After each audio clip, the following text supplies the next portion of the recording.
Good morning. Good morning po. Sino po sa atin ang mamamaligata tayo? Sino sa atin na mayroon pong issue sa ating mga tatay? Issue of unforgiveness with your father.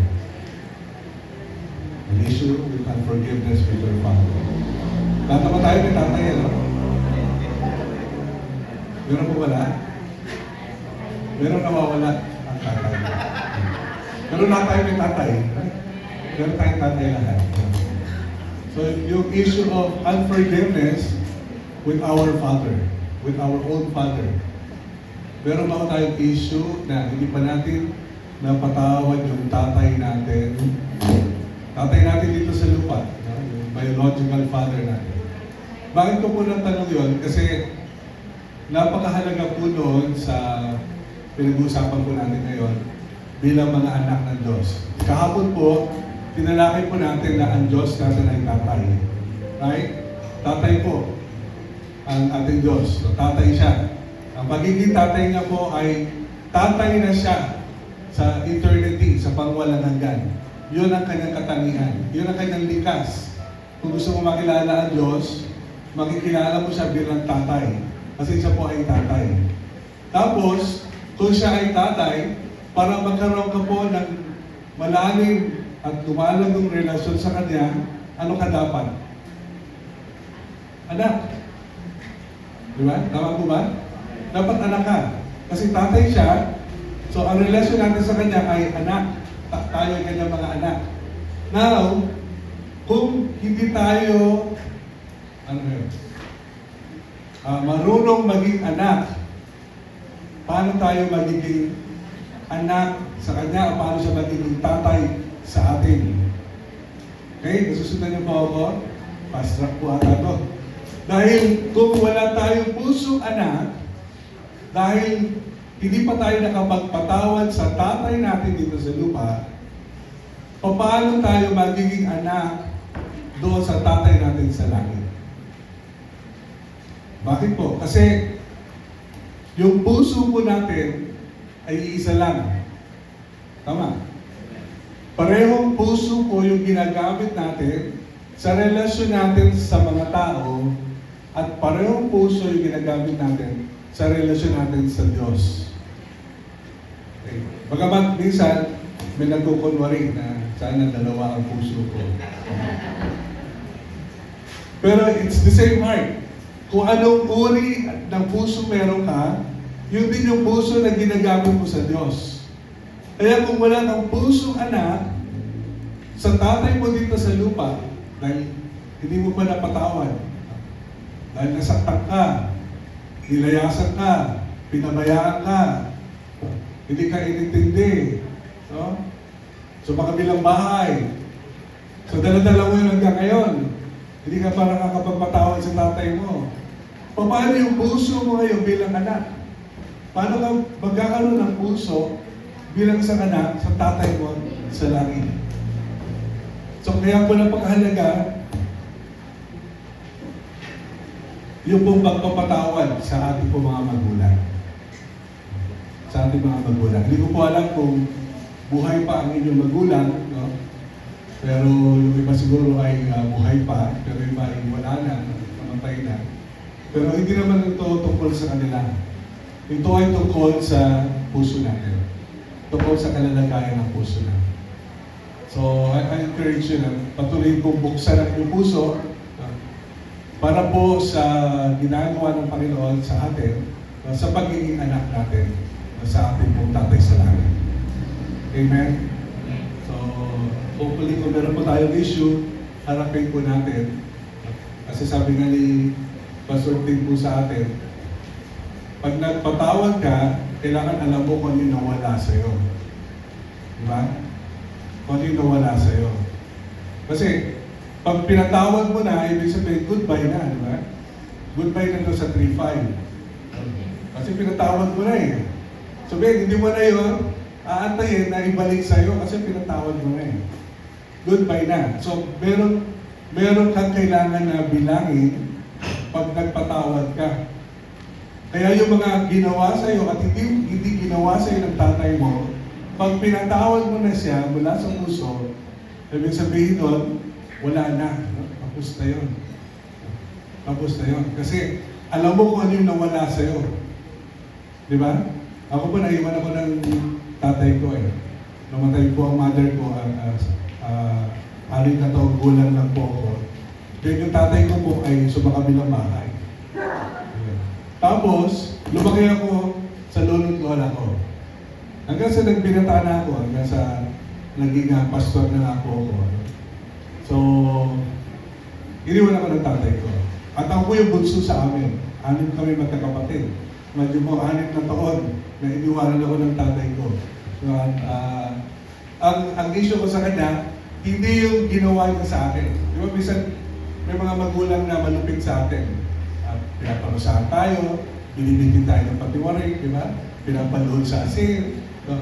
Binabasag yung kawayan sa katawan. Narinig ko yung mga kwento na gano'n eh. No? Sinasako. So yung mga ginawa sa kanila, yun yung dala-dala nilang sugat, ano? Na kailangan nilang mapatawad yung tatay nila. Yung iba, inabuso, verbally, physically, no? Sexually, so mabibigan, ano? Pero sa akin po, ang issue ko, yung hindi ginawa sa akin ng tatay ko. Kasi iniwan niya ako eh. Sabihin, hindi niya ako ginabayan sa akin paglaki. Hindi niya ibinigay sa akin yung mga pangangailangan ko bilang bata habang lumalaki ako. So yun yung daladala ko ng issue sa tatay ko. Dahil sa pag-iwan niya sa akin. But of course, noong una, diba sabi, magpatawad ka, born again ka na, magpatawad ka. So, nagpapatawad naman tayo. Pero yung simula, dito lagi sa isipan, parang dapat mong gawin. Kasi Kristiyano ka na eh. Kaya dapat mo lang patawarin siya, di ba? Kalimutan mo na yon. Pero tuwing naaalala mo yon, nandito. Kaya lagi nasa puso mo yung sugat natin. Yung sugatan ng puso natin. So, dapat dumating tayo sa point ng buhay natin na napagpatawad tayo sa ginawa sa atin at hindi ginawa sa atin, especially ng tatay natin. Kasi tatay po, representative, no, ng tatay natin sa langit. Kung paano tayo nagre-relate sa tatay natin dito sa lupa, paano natin nararanasan ang pagiging anak sa tatay natin sa lupa, at kung paano natin nakikita yung tatay natin sa lupa, ganoon din yung malimit ang pagtingin natin sa tatay natin sa langit. Kung naranasan mo sa buhay mo na malayo yung tatay mo habang lumalaki ka, then you will also have difficulty, no, building intimacy with your Heavenly Father. Bakit? Kasi ang orientation mo, yung tatay na malayo. Kaya ikaw mismo, nakaranasan mo sa Diyos, yung tatay mo, Diyos na tatay mo, parang ang layo na. Bakit? Kasi there is an issue in your heart. Meron pong issue sa puso. Yun po yung susi. Anong susi? Magpatawad. Magpatawad. Kaya, hindi ko po alam, kung buhay pa rin ng tatay o nanay, pwede kayong lumapit sa kanila, di ba? At magbigay ng kapatawaran. Tay, alam mo, ganito yung ginawa mo sa akin. Ganito yung hindi mo ginawa sa akin. Pwede ba tayo na sa oras na ito talagang mai-alam ko sa'yo, no, yung laman ng puso ko. At tayo, sa mga ginawa mo sa akin, hindi mo ginawa sa akin, pinapatawad na. Pinapatawad na. Masarap nun. And that's the restoration of our hearts. Puso isang anak. Puso na isang anak. So yun po yung topic natin ngayon, heart of sonship. So, ibulsa muna natin yung topic na yan, na forgiveness, and I hope na patuloy po natin yan na maranasan, no, sa buhay po natin. Pero I would like you to look at these types of father para mas maulawaan pa po natin yung tatay, no? At yung issue natin sa ating mga tatay. So there are different types of father. Ito po ay pinag-aralan, ito nga po ay binabahagi, at ito ay nagbahagi din sa amin. Kaya gusto namin ibahagi rin sa mga tinuturuan po namin. So there are different types of father. First is the good father. Yung mabuting tatay. Sino po dito yung mabuti ang tatay dito? Wow! Dami ah! Wow! Grabe, no? So, mapalad po kayo. Mapalad kayo. Dahil hindi po lahat ay nagkaroon ng mabuting tatay. Pero minsan kahit mabuting tatay mo, minsan absent din. Minsan wala rin sa graduation mo. Minsan wala sa mga special occasion. Kasi nakalagay po dito, good father. There's no perfect father. No perfect father. Minsan kahit mabuti ng tatay mo, may offense pa rin. Tama ba? May offense pa rin. Meron pa rin siya nagawa o hindi nagawa, no? Na nakasugat pa rin sa'yo. Okay, nakasugat pa rin sa'yo. Okay, pangalawa po yung good, the performance-oriented father. Performance-oriented father. Ito yung mga tatay, no? Na performance-oriented. Yung napupuri ka, mahal na mahal ka, pakiramdam mo, pagka may ginawa kang magaling, maganda. No? Halimbawa, sa eskwelahan, performance-oriented. No? Nagkaroon ka ng honor. Ano, ikaw ay elementary o high school. So, tuwan-tuwa yung tatay mo. Pero, minsan, dahil performance-oriented siya, sasabihin sa'yo, bakit pangalawa ka lang? Di ba dapat number 1 ka? O ikaw ngayon, biglang parang lumuho yung no? Parang biglang lumuho yung excitement mo na gusto mo na ipakita sa tatay mo na mahusay ka, magaling ka, ano? Pero hindi ko yung number 1. So, ganito pa yung performance-oriented father. Na kailangan, meron ka magaling na gawin, magandang gawin, no? Para sa ngayon, makasiguro ka ng kanyang pagtanggap o pagmamahal. Performance-oriented. Performance-oriented. Pinaghihirapan mo kuminsan yung kanyang pagmamahal. Kailangan maging mabuting bata ka. Mahusay. Masipag. Sino dito? Masipag kasi uhaw siya sa pagmamahal. Wala yun dito? Wala. Minsan yun ang orientation natin. Kaya tayo masipag kasi uhaw tayo sa pagmamahal. Kasi gusto natin marinig yung, wow, ang galing mo naman. Wow, masipag-sipag mo naman. Di ba? So, pansinin niyo po kung saan yun nanggaling. Kung saan po yung nagmula. And then, pangatlo po, the passive father.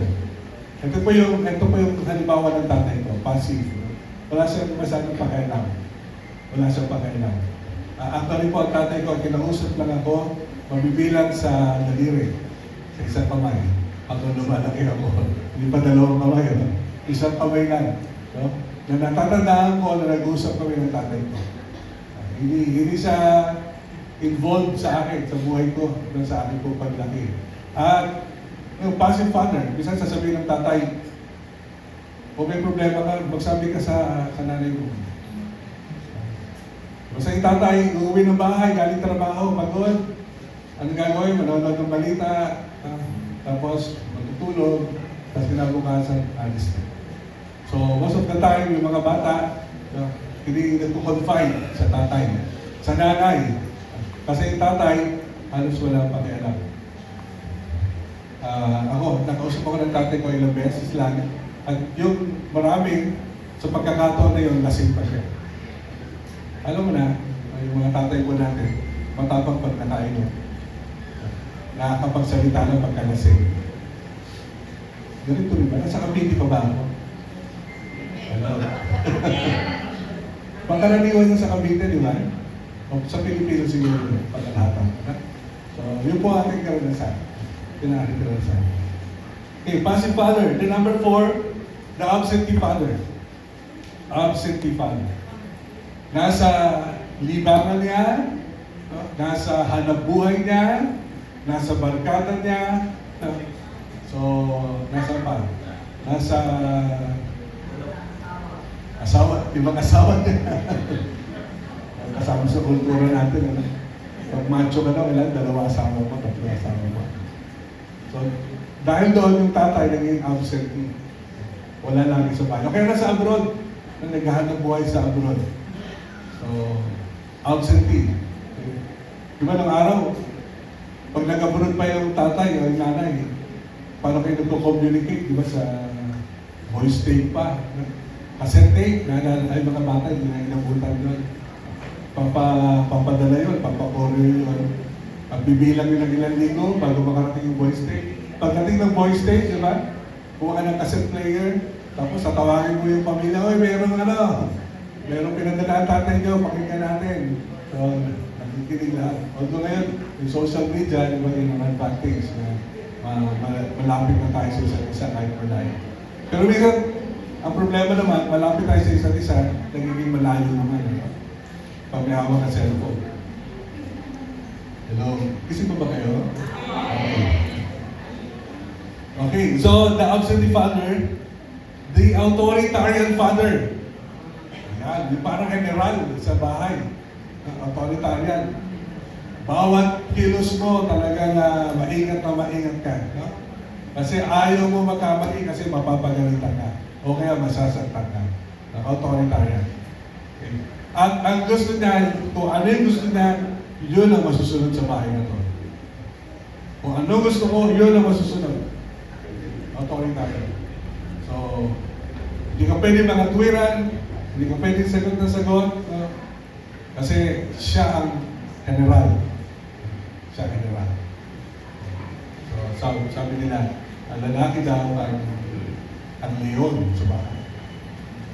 Yung kasama babae ang tagapag-alaga ng leon.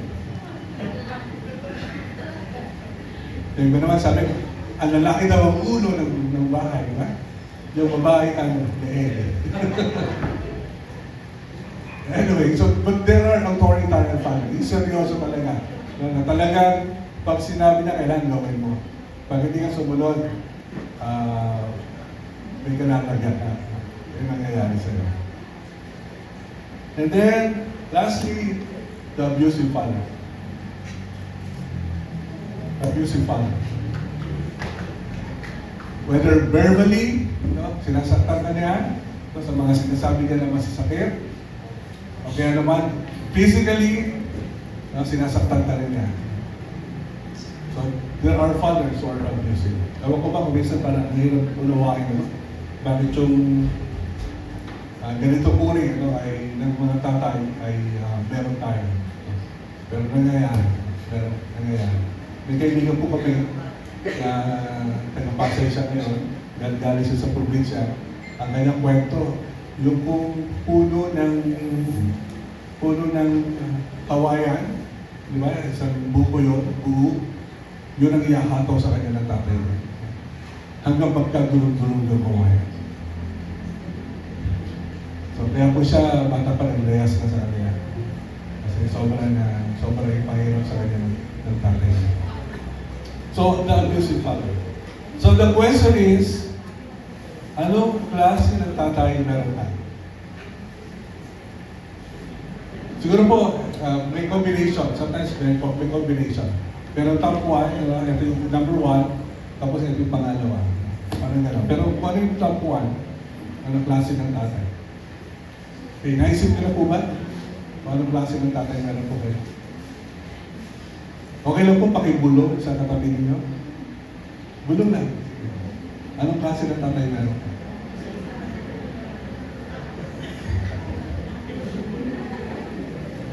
What kind of father do you have? Parang walang bumubulong. Tinignan niyo kayo, walang bumubulong. Sige lang. Pwede kayo bumulong. Sige, pakibulong po. Anong klase ng tatay? Sabi po sa paglaya, ang unang hambag sa paglaya, recognition. You need to recognize. Kailangan tanggapin mo yung katotohanan. Yan po ang unang hambag sa paglaya is recognition. If you are still in denial, then you will have difficulty to be free. You will have difficulty to be free if you are still in denial. So, what is the reality? What is the reality? Sometimes we are not grounded in the reality of our lives. Sometimes most of the time we pretend, we're okay lang kami. Tama mo ba yun? Para sa church, parang sa church po, ang isang lugar na marami tayong nakikita na nagkukulwari. Nagkukulwari. No? Araw ng linggo, ang saya-saya. Ang ganda-ganda ng bihes, di ba? Talaga naman sumasayaw, pumapalakpak, nagpupuri sa Panginoon. Pero pag uwi na ng bahay, may problema pa na sila. Pero sa church, ang saya-saya niya. So, walang nakakapuna. So, walang pumapansin. At wala sa pinagsasabihan. Nagkukulmari. Kaya po, ang isang tawag po sa simbahan, isang lugar ng mga nagkukulmari.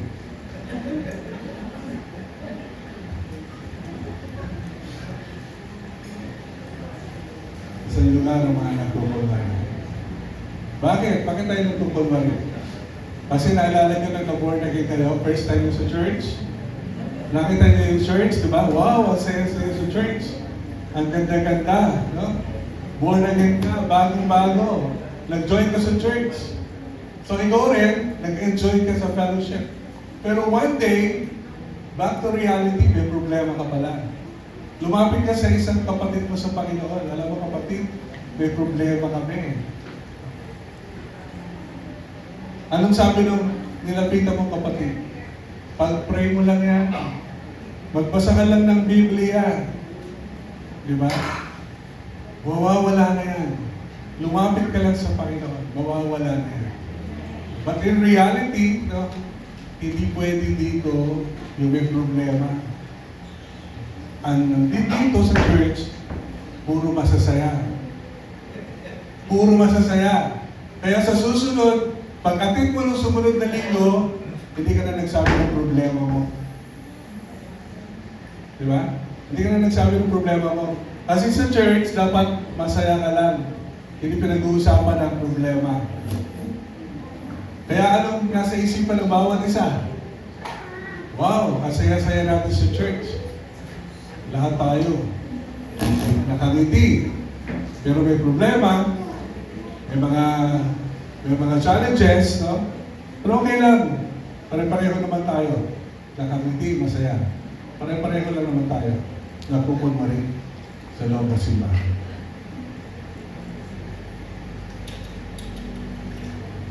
Nagkukulmari. Meron ba nagkukulmari dito? Wala? So, anong uri ng tatay meron po kayo? What kind of father do you have? What kind of father do you have?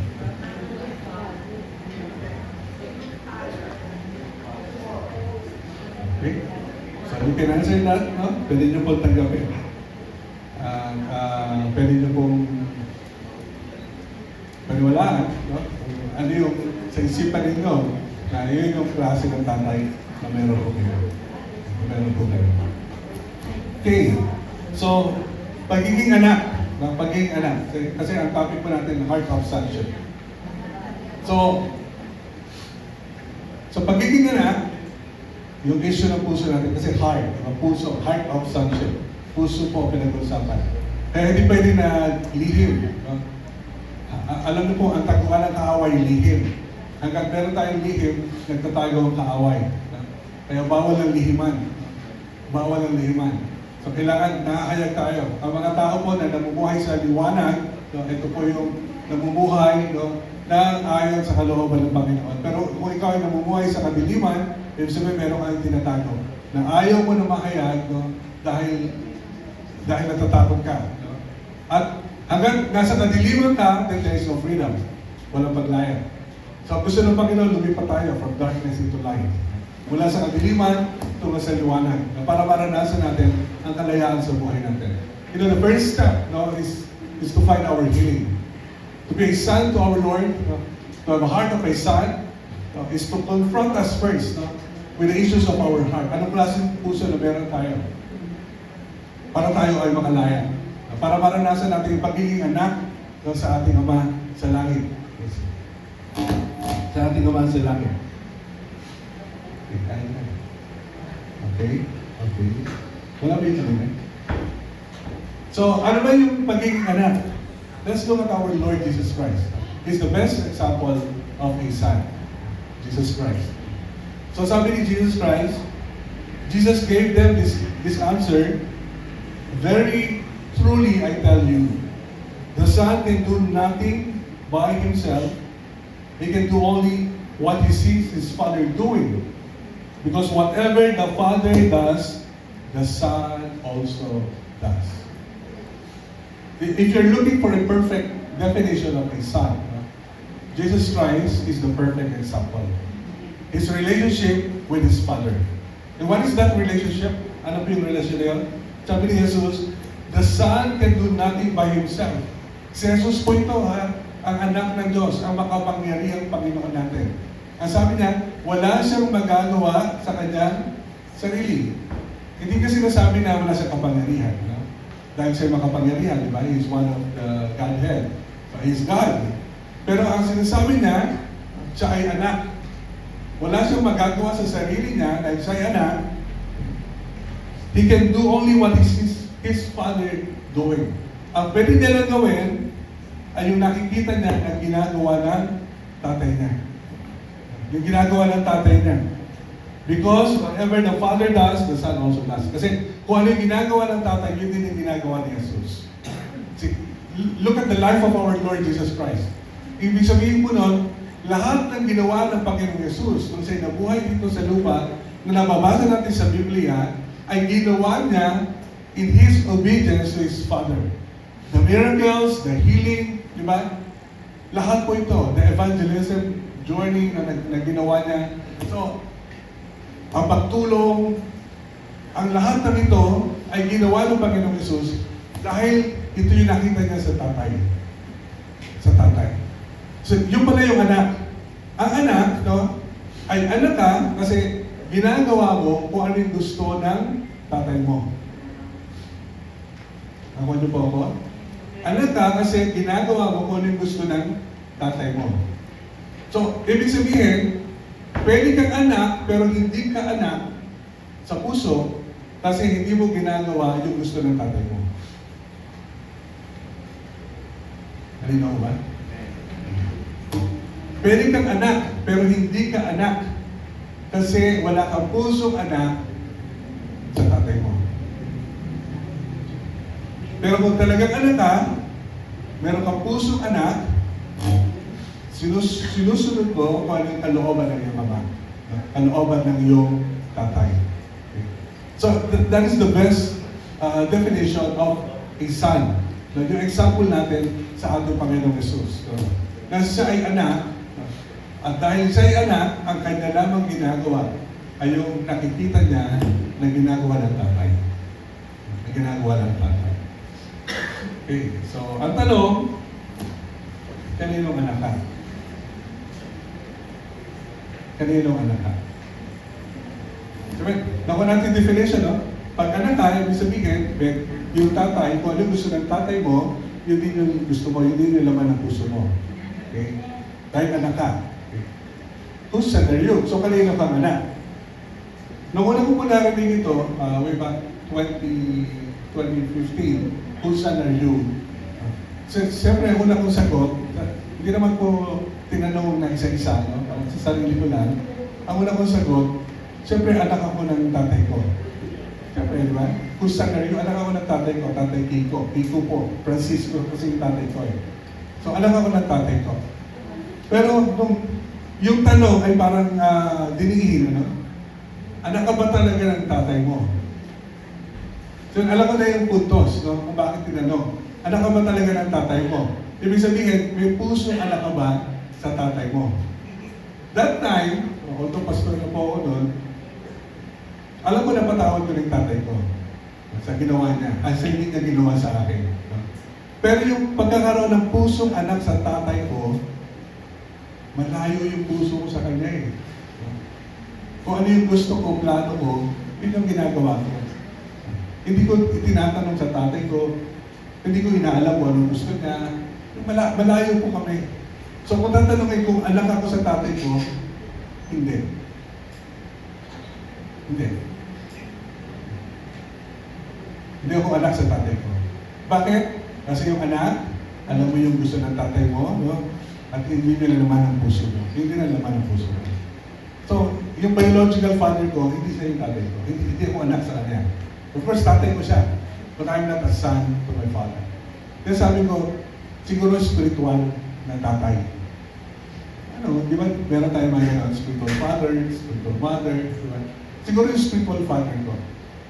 Now, but ang una ko naisip doon, si Bishop Mary. Hindi ko alam kung kilala mo siya, kilala mo yung pastora.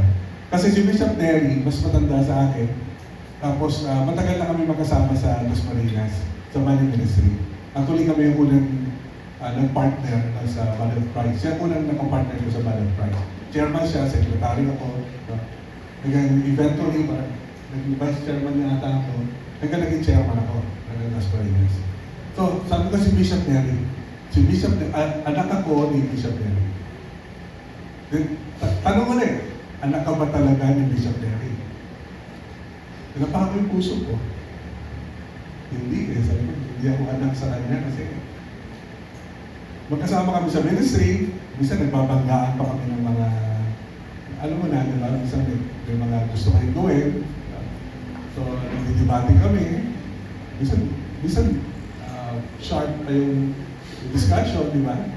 So, hindi ako bumubuha sa kanya bilang isang anak. Kaano ko siya, co-minister ko siya. So, hindi ako anak ni Bishop Neri. Okay, hindi ako anak ni Bishop Neri. Hindi ako anak ng tatay Tibo ko. Hindi ako anak ni Bishop Neri. Lord, kaninong anak ako? And then, naisip ko si Pastor Fred Sega. Nung nasa probinsya naman ako, si Pastor Fred Sega naman, Bishop Fred, Apostle Fred Sega naman, ang kasama ko naman sa province. Ganun din, naging secretary din ako, naging vice din ako, naging chairman din ako ng province. At si Bishop Fred Sea, ang partner ko naman doon. So sabi ko, Lord, siguro si Bishop Fred Sea, anak ako sa kanya. Mabait si Bishop Fred, no? Halos lagi rin kami magkasama, lalo na pagdating sa probinsya, gawain natin. Pero pinakapa kayo sa sarili ko, anak ba ako talaga kay Bishop Fred? You know, that time, ang tingin ko, magkasama kami sa paglilingkod sa Panginoon. Wala akong pusong anak kay Bishop Fred. So, I was confronted ng katotohanan, ng isang malaking katotohanan sa buhay ko. Hindi ako anak ng tatay Bigo ko. Hindi ako anak kay Bishop Neri. Hindi ako anak kay Bishop Fred Sega. I am nobody's son.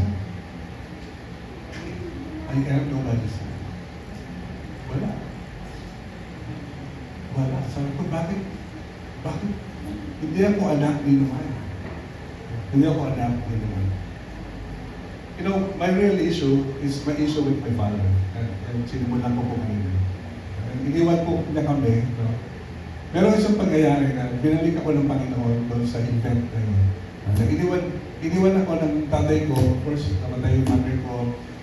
Tapos, hindi ko na siya nakita after that. 6 years old, lumaki na ako sa lolo at lola ko. Born again ako ng 4th year high school. I was 17 years old. That's another story. Kasi hindi na talaga ako graduate. Pero salamat sa Lord, born again ako. Naayos yung buhay ko. Kasi nag-rebelde ako ng 4th year. 3rd year and 4th year. So, pero na-born again ako ng 4th year. August. Sabi ng mga teacher ko that time, hindi na ako makagraduate ng high school. Pumapasok ko ng lasing, naka-Camp Zero, hindi ako nagpapasa ng mga requirements. No? So, wala akong participation sa school, lagi akong absent. So, hindi na ako nag-graduate. Pero August, na-born again ako. Nung na-born again ako, balik ako sa school. Nakahabol ako academically, hanggang naka-graduate ako. Naka-graduate ako. So, natapos ako ng high school. First year college, no?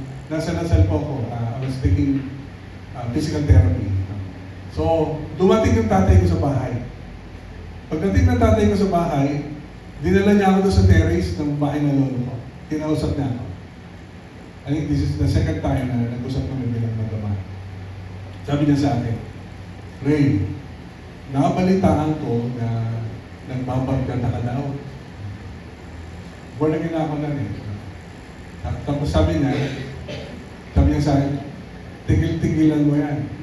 Baka hindi ka makagraduate. Yun lang. Sharp, strong statements, no? Coming from my father. No? Tigil-tigilan mo yan. Baka hindi ka makagraduate. Pagkatapos doon, umalis na siya. Sinabihan naman ako. Alam yun, that time, nirewind ako ng Lord doon sa event na yun. First year college. Ang sabi ng Lord, that's the day, yun yung araw na yun, na nawala mo ang puso mo bilang anak. Alam niyo kung bakit? Yung response ko sa tatay ko, sa puso ko, Sino ka ba? Sino ka ba? Wala ka namang alam sa buhay mo eh. Kasi yung time na yun, born again ako, yung mga barkada ko, matitino na, nagbabasketball lang kami, nag-aaral na ako sa Lasal. So maayos, parang maayos na ako. Then all of a sudden, darating yung tatay ko na walang alam sa buhay ko. Nasasabihan niya ako na, tigil lang mo yung pagbabarkada ko, baka hindi ka makagraduate. So sabi ng puso ko sa kanya, sino ka ba? Wala ka namang alam sa akin. Hindi ko yung sinabi sa kanya, verbally. That's what in my heart. Pero sabi ng Lord sa akin, do you know that that's the day that you've lost your heart of a son? You have closed your heart to your father. You've lost your heart of a son. And that day, nang binalik ako ng Lord doon sa event na yun, I am already 25 years in the ministry. Already a pastor for 25 years. Being the chairman of Dasmariñas, being the chairman of Cavite, and ministering to the different provinces. And I was confronted with the truth. You are nobody's son because you don't have a heart of a son. You don't have a heart of a son. Wala kang puso na. Kaya, hindi ka anak ni numan. You don't know how to be a son because you don't have a heart of a son. You've lost your heart of a son. That's my testimony. At least it's true to me. No? Pwede ba yun? Pwede ba yun? 25 years in the ministry, wala kang pusong anak. Nangyari sa akin at least. No? Totoo sa akin. Pwede kang totoo sa lahat. Nangyari sa akin. So, ang question ko doon, anong gagawin ko? Diba? If you want to find a solution, then you will ask, Lord, help me, diba? What should I do? What should I do?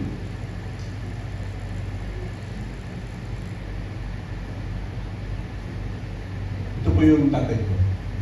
He's my father. Hinanganisyo ko sa kanya. Iniwan niya po. Nandiyan ba siya?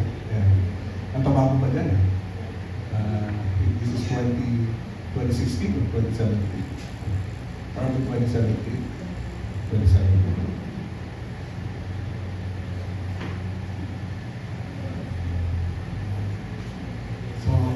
Anong gagawin ko? Parang, tatay sabi ko, 25 years, siguro naman, I've been a good pastor, I've been a good leader, but the reality, the sad reality is, yes, you're a pastor, you're a leader, but you are not a son. You're nobody's son. You're nobody's son. Look at the stage of my heart before, 2015. Kaya pala hirap na hirap ako doon mag-relate sa mga matatanda, sa mga father figure. Hirap na hirap ako mag-relate. Nung kami po ay naging mag-asawa ni Je, 1998,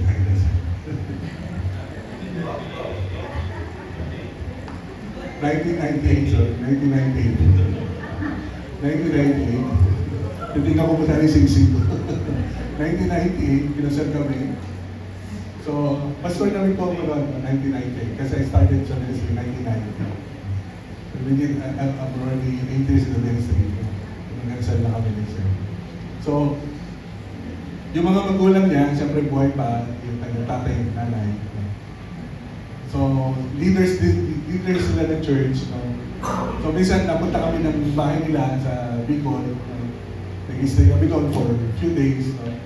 Pero nahirapan ako mag-relate sa kanila.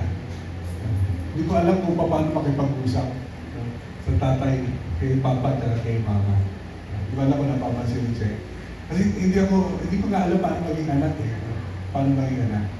Pakiramdam ko pag nag-uusap kami noon, parang nag-meeting kami. Sana ako sa meeting kasi leader ka eh. So meron meeting, may committee meeting, may board meeting, nag-uusap, formal. Pero yung heart ko kasi, I don't have a heart of myself. So that's why I have a difficulty relating to a father. And that's why I don't have a father in my life. Since until that day, until 2015. Maraming mga father figures na dumating sa akin, mga leader, but never had a heart of a son to them. And sometimes, the problem, young people, the problem, no, hindi dahil walang tatay. Minsan ang problema, wala tayong pusong anak. Wala tayong pusong anak. Ang problema kung minsan yung puso natin bilang anak. Hindi yung mga tatay. Maraming tatay. Maraming tatay. Pero ang problema, yung puso natin yung pagiging anak. So, anong gagawin ko? Sabi na nagturo, go back to where you lost it. Go back. Bumalik ka. Kung saan ko nawala. The age school is only is 7 days. Ano? From Sunday to Saturday. So, pagkatapos nun, seminar, di ba? Tapos na. Uwi ka na. Uwi ka na. So, it's up to you to apply these things. Ano? Paano mo ito i-apply? It can be another seminar. You know, another seminar. Additional seminar. Pero for me, I took it seriously. Kasi I want this journey. I want this journey. I want to journey with my Heavenly Father. Now, the hindrance at that time is my own heart. I want to journey with my Heavenly Father, but I don't have a heart of my son. How can I relate to Him as my Father if I don't have a heart of my son? Do you get my point? Paano tayo magkakaroon ng lumalagong relasyon sa Kanya na tatay siya kung wala tayong pusong anak? Saan mo huhugutin yun? Saan ka kukuha ng puso na dadalhin mo sa Lord? Eh wala kang nga nun eh. So ano unang kailangan mangyari? Magkaroon ka na muna ng kagalingan. Magkaroon ka muna ng restoration of your heart of a son or a daughter. Doon ka muna magsisimula. Walking in sonship is first of all, is restoration of our hearts of a son or a daughter. At marami sa atin, hindi natin alam kung paano maging anak. At marami na wala na sa puso natin yung pagiging anak. Why? There are a lot of factors, you know, why we are losing our hearts of a son or a daughter. In our environment today, di ba? Anong karapatan, anong gusto mo, gawin mo, di ba? Kung saan ka masaya, gawin mo. You know, all of that, the intention of all of that is to make us an orphan. Somebody who's separated from our parents. Or that's an orphan spirit. That the very origin is Satan. Is Satan. Because the first orphan spirit is Lucifer. And he wants humanity to be like him. Kaya ano marinig mo sa social media, sa TV, pagiging ulila, independence, gawin mo kung saan ka masaya. You don't need to be a son or a daughter to somebody. That's the spirit of Lucifer. So be aware. Young people need to be aware of that. Now, when we look at the scripture, all of the men in the scripture, they are somebody's son. Right?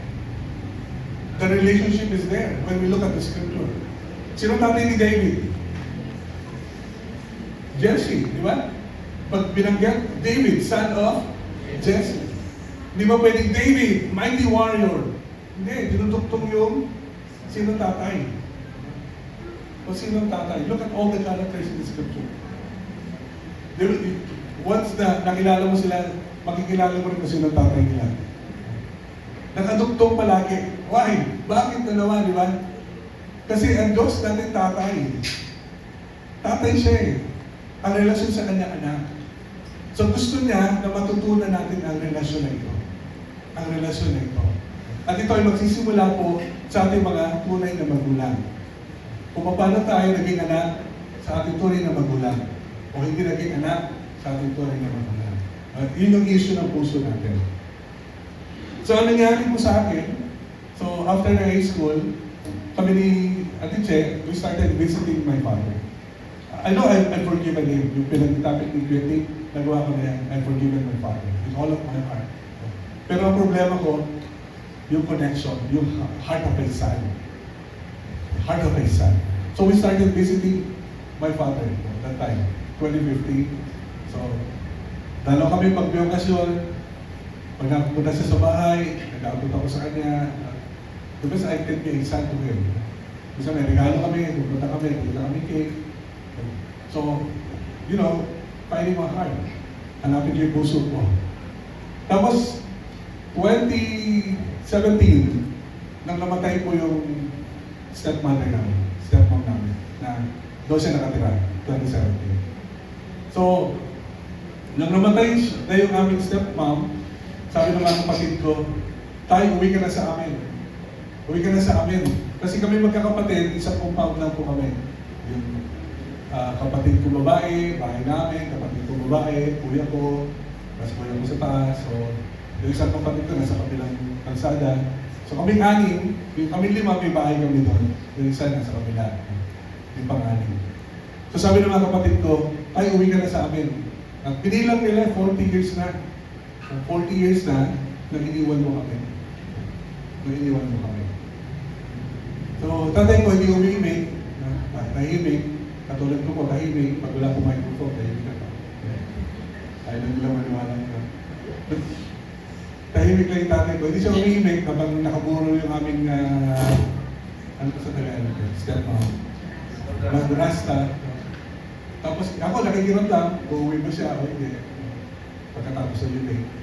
Tapos yung kanyang kapatid na nabubuhay pa, sinigundahan pa, uwi ka na sa mga anak mo. Tagal mo na sila niliwan. So, pagkatapos ng libig ko, yung tatay ko, tatay namin, umuwi sa amin. Umuwi sa amin after 40 years. Nung umuwi na siya sa amin, nag-uusap kami. Uuwi na sa tatay, saan siya titira? Saan siya titira? So sabi ng kapatid ko, si Ate Eli, hindi pwede sa amin kasi dalawa lang yung kwarto namin, dalawa anak niya. So walang kwarto si tatay sa amin. Hindi pwede. Kasi isang kapatid ko naman po, yung ang bahay niya nasa taas, so may hagdan siya na medyo mataas. So, tatay ko that time, mag-80 years old na. So sabi namin, hindi naman pwede na si tatay kasi aakyat pa pataas, mahirapan yun. So sa madaling sabi, nag-usap kami, walang titirahan yung tatay ko. Sabi ko, pauwi kayo ng pauwi, wala mo na kayong matitirahan. Hindi kami po mag-asawa, meron kami isang kwarto pa na bakante. Kasi dalawa lang naman kwarto namin. Bakante sa room namin. So, kaya pinoffer na namin. So, sige, pwede si tatay sa akin. Wow. Set up ako ng Lord. So, pinahanap ko yung puso ko bilang anak. Dinala ng Diyos Ama, yung tatay ko dito sa lupa, sa sarili naming tahanan. Para sa kagalingan ko. Para sa kagalingan. At minsan may mga pangyayari ko na minsan alis ako ng bahay. So, andun ako sa terrace. Minsan marinig ko si Che tumatawag sa akin. Love, alis na ako, ba't ako meeting? Hindi, sabi niya, balik ka muna. Paalam ko sa tatay mo. O nga pala, may tatay nga pala. Pabalik mo na ako. Tay, alis mo na ako, punta ako meeting. Okay, sige, mag-ingat ka. Okay. Pero bumili pa ako ng ashtray para sa tatay ko. Change smoker siya. Pero hindi ko na yun, matagal na bago siya lumataas. Kasi may sakit na. Tapos minsan kakain na, nakaupo na po sa lamesa, ang pagkain na. Kaupo na ako. Kaupo na si Ate Che. Susubo na, prepare na. Pero sabihin ni Ate Che, uy, tawagin mo tatay mo, kakain na. That's the healing of my heart. Healing of my heart. Binigyan ako ng pagkakataon ng ating Ama sa langit na makasama sa sarili sa isang tahanan yung tatay mo po dito sa lupa.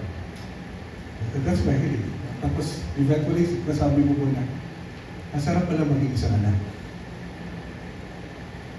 Ang sarap pala maging isang anak. Namiss ko yung puso na to. Ang puso ng isang anak.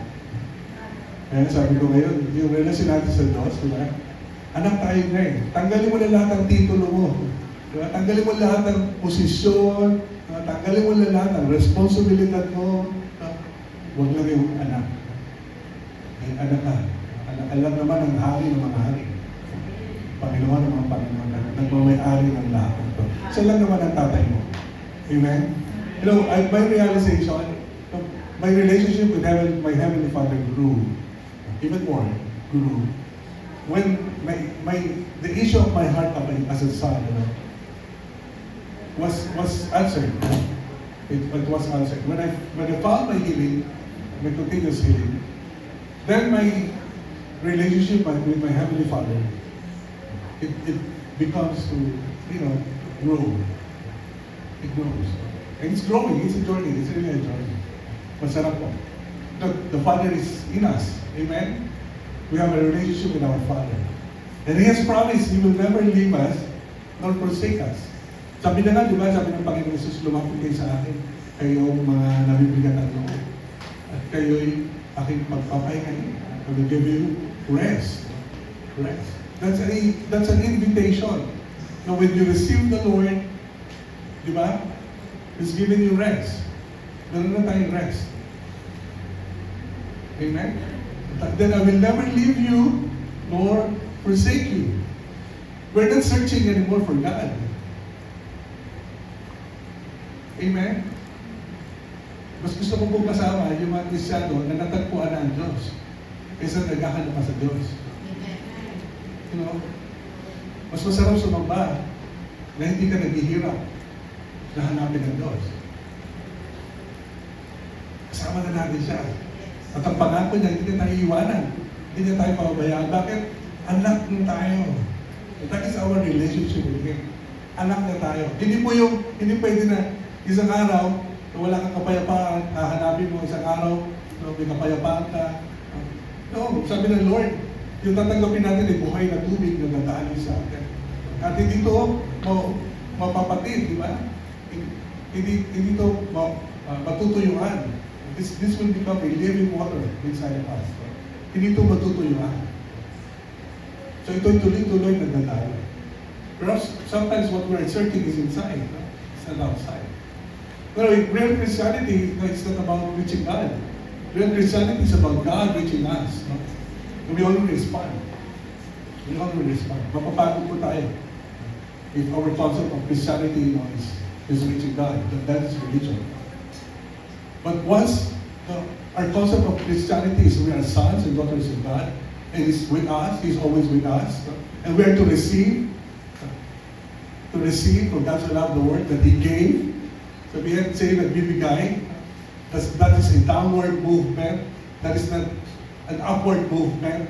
If it is an upward movement, that's tiring. Nakakapagod yan. It's downward movement. God is pouring out. We only respond. Siya ko na nagmahal sa akin. So I begin to experience these things. Why? Because I begin to realize that I'm a son. I'm a son of a living God. Pakisabi sa katabi mo, anak ng Diyos.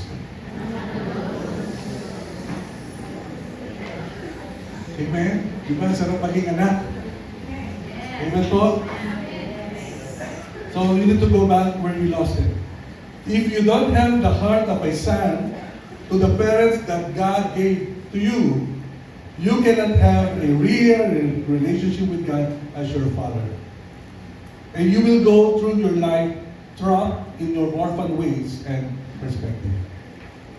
So if you don't have a heart of a son, sa magulang mo dito sa lupa, mahirapan ka na maging anak doon sa Diyos mo sa langit, sa tatay mo sa langit.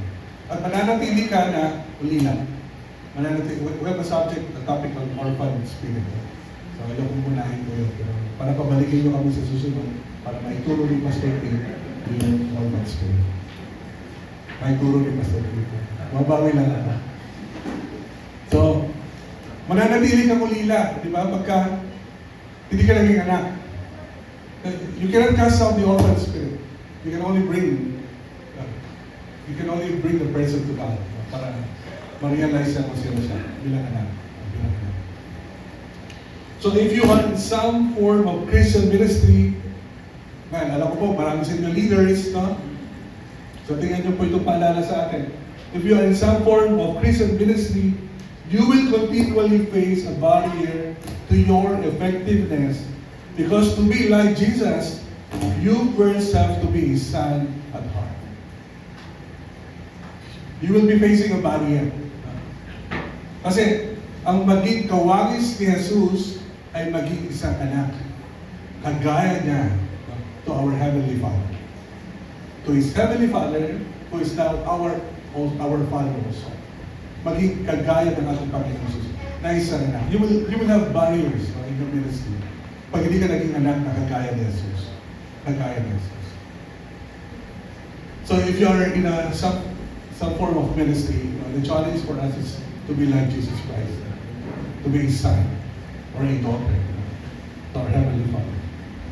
If you don't have the heart of a son, your capacity to speak and act like Jesus from your heart is limited. It will become limited.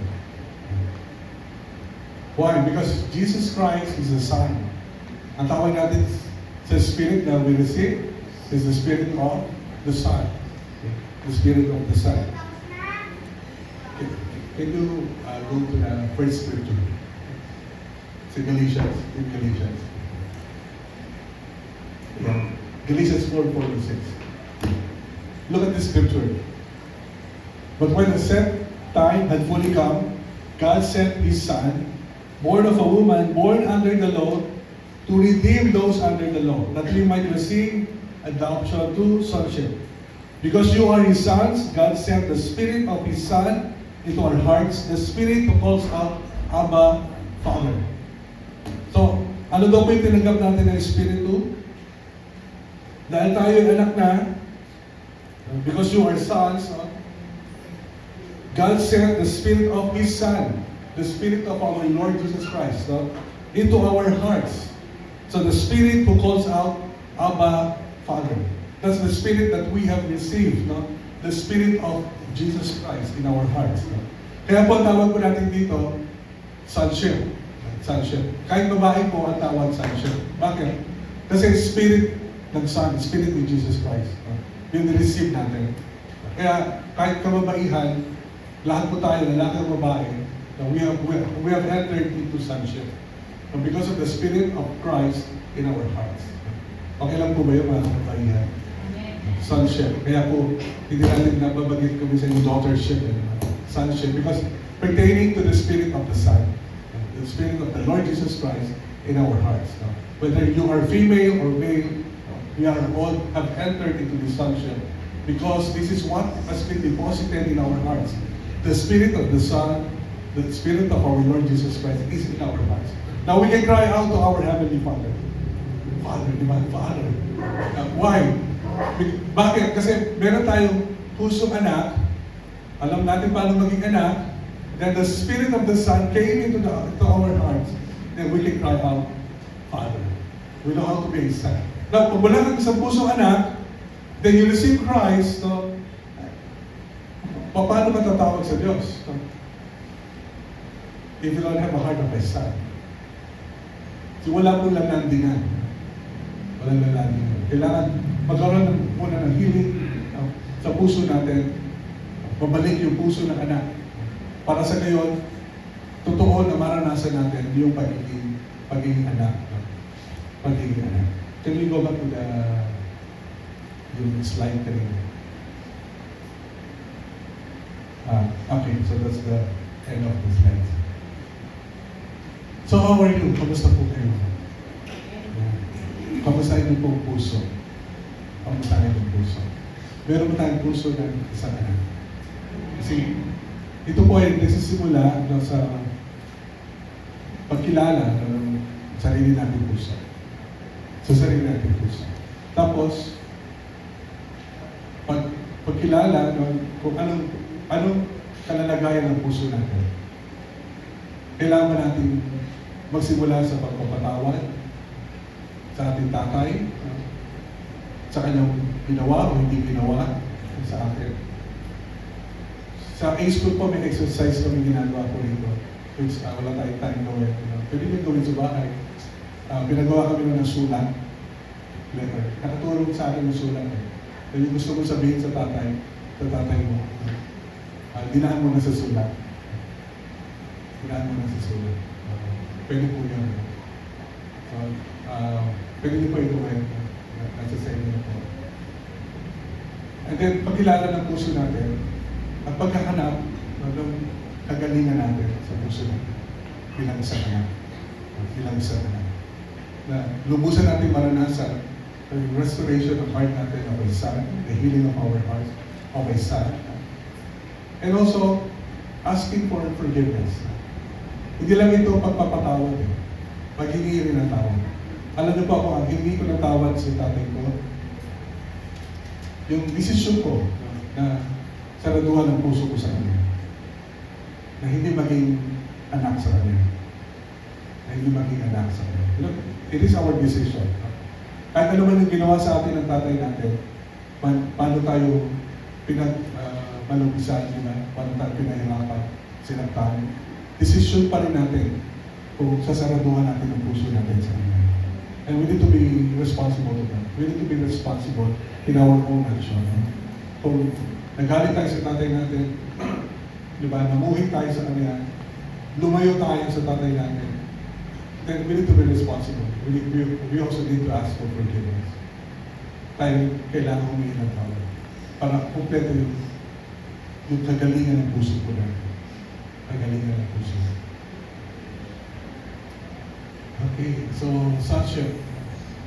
So, sa akin po, susi po ito sa relasyon natin sa ating Ama sa Langit. Dahil sabi ko nga, ang Diyos ay tatay. Kung hindi mo alam paano maging anak, then how can you relate with Him, to Him, as your Father? So, kamusta ang puso mo bilang anak?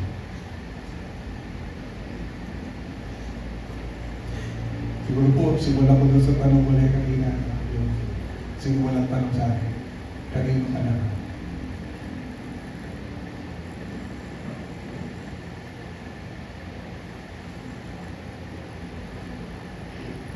Tayo po tayo lahat.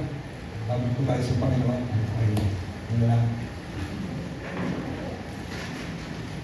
Let's close our eyes and let's pray.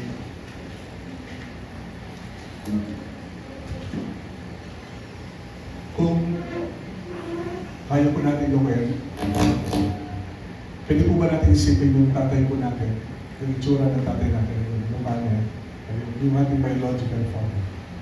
At just put him in front of you. Just put him in front of you. Pwede po tayo pumikit lahat bago lumapit sa ating Panginoon sa oras.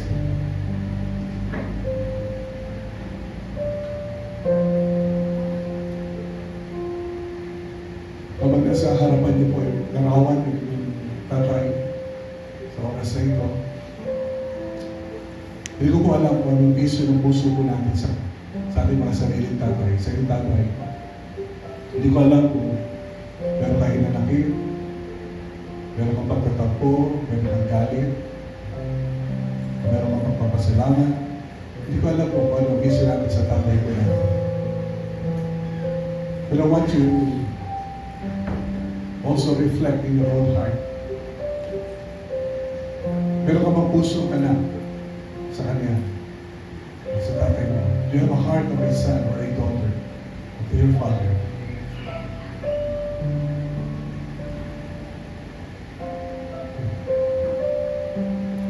Or perhaps some of us, we have lost our heart of a son. Kagaya ko po. I lost it a very long time ago. But I thank the Lord. I found my healing. I found my real identity.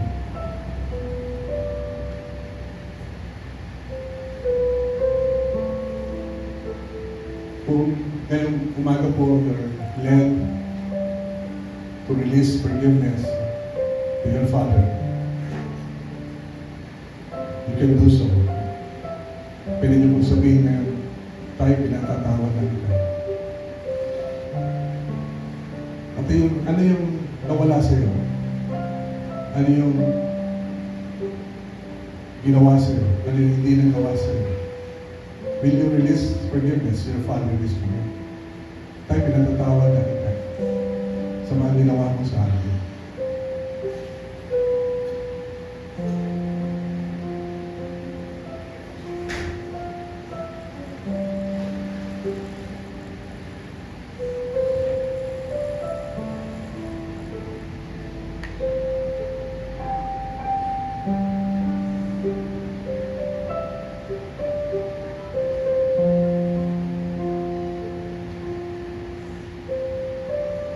We also ask for forgiveness, dear Father.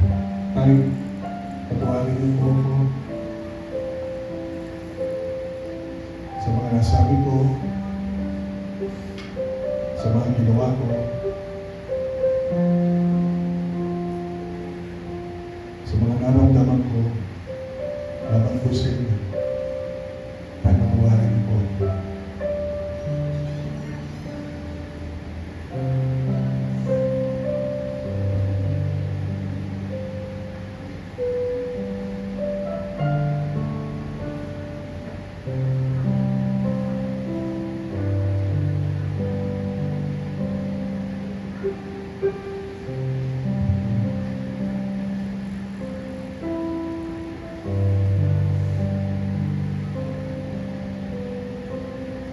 Kami dakilang Ama sa umaga po ito. Alam ko po na patagalingan po namin ay hindi po madalian, hindi po biglaan.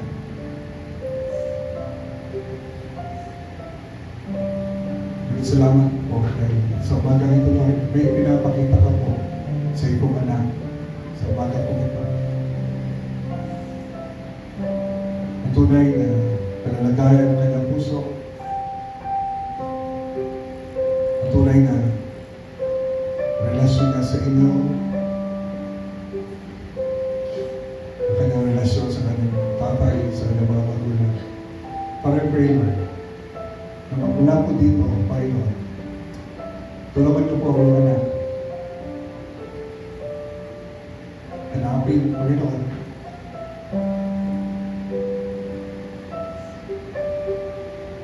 ang iyong kalooban, Lord, para sa buhay niya. Hanapin, Lord, ang kanyang kagalingan para sa kanyang pagiging anak.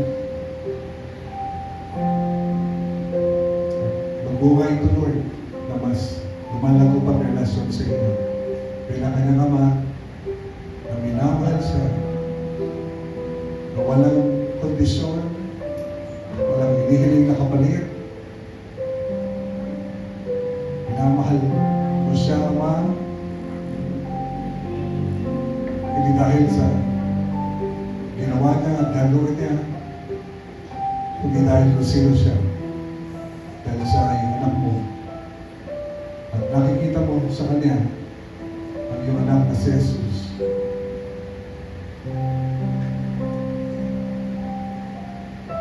Marami po salamat. I believe, Lord, this morning, you're restoring, Lord God, our identity. You're beginning to reveal to us, Lord, who you are as our loving Father. That in knowing you as our loving Father, then we will begin to know who we really are as your sons and daughters. Thank you, God. Marami po salamat.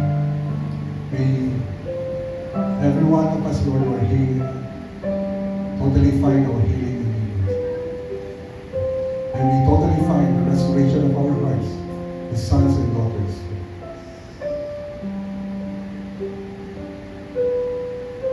But one day, Lord, pwede namin sagutin yung tanong, kanino ka na kami? That we are no longer nobody's son, but we are a son or a daughter to somebody. And most especially, we are a son or a daughter to you.